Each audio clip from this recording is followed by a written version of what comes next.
ఈ వాళ్ళు కూడా కష్టపడితే ఈజీగా పైకి వస్తారు.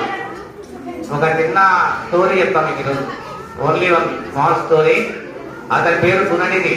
గుణనిధి అంటే ఒక బ్రాహ్మణుని యొక్క పుత్రుడు.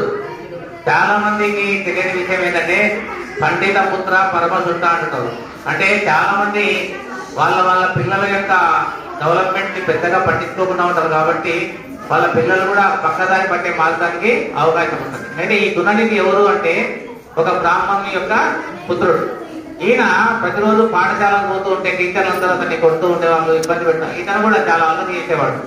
అతను చిన్నగా దొంగతనాలు చేయడం మొదలు పెట్టాడు. దొంగతనాలు అంటే పక్కన వాళ్ళ డబ్బులు తీసుకోవడం, ఈ విధంగా దొంగతనాలన్నీ మొదలు పెట్టాడు.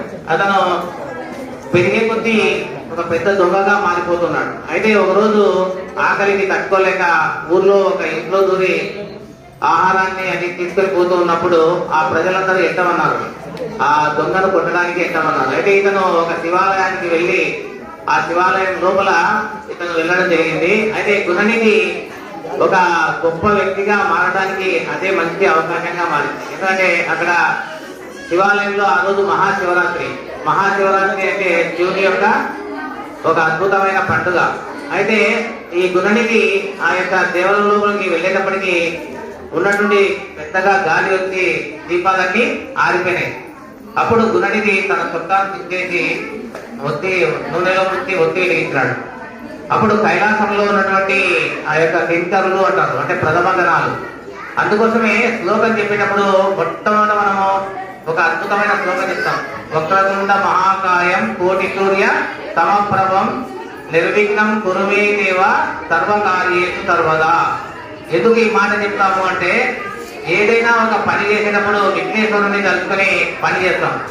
అయితే ఈ యొక్క గుణనిధి ఆ యొక్క దేవాలయం లోపల ఉన్నటువంటి ఆ పదార్థాలన్నింటినీ తీసుకొని తినడం మొదలు పెట్టాడు. ప్రజలు అతన్ని కొట్టి చంపేశారు. అంటే ఇప్పుడు గుణనిధి చనిపోయినాడు. గుణనిధి చనిపోయిన తర్వాత విష్ణు భక్తులు వచ్చినారు, యమకింకరులు వచ్చినారు, శివకింకరులు వచ్చినారు. అయితే వాళ్ళు ఎవరు ఈ గుణనిధి తీసుకొని పోవాలా అని ప్రయత్నం చేశారు. చివరకు శివుడు ఆ యొక్క గుణనిధిని తనలో ఐక్యం చేసుకున్నాడు. ఎందుకంటే ఎప్పుడు అతను పూజ చేయలేదు, ఎప్పుడు ఏమి చేయలేదు. కానీ ఆ రోజు శివరాత్రి రోజు దీపం వెలిగించినాడు. కాబట్టి అద్భుతమైనటువంటి ఆ ఘట్టాన్ని ఆ యొక్క శివకింకరులు అతనికి అద్భుతమైన వరాన్ని ఇచ్చినారు. శివ కైంకర్యము గుణనిధి పొందినాడు. ఆ తర్వాత మరుసటి జన్మలో గుణనిధి దొంగగా జన్మించలేదు, అతడు కుబేరుడుగా జన్మించినాడు. కుబేరుడు అంటే ఎవరు? వెంకటేశ్వర స్వామి కళ్యాణానికి డబ్బునిచ్చిన వ్యక్తి. ఆ కుబేరుడుగా ఈ గుణనిధి మళ్ళా జన్మించినాడు. అంటే అగస్త్యుడు వీళ్ళంతా ఋషులు వీళ్ళు చెప్పడం వల్ల ఈ కథను మనం ఎందుకు చెప్తున్నాము అంటే ప్రతి పిల్లవాడిలో సామర్థ్యాలు ఉంటాయి. ఆ సామర్థ్యాలను వెలికి తీసే శక్తి ఉపాధ్యాయులకు ఉంటుంది. ఆ ఉపాధ్యాయులను కంట్రోల్ చేసే శక్తి మన కరస్పాండెంట్ గారికి ఉంటుంది.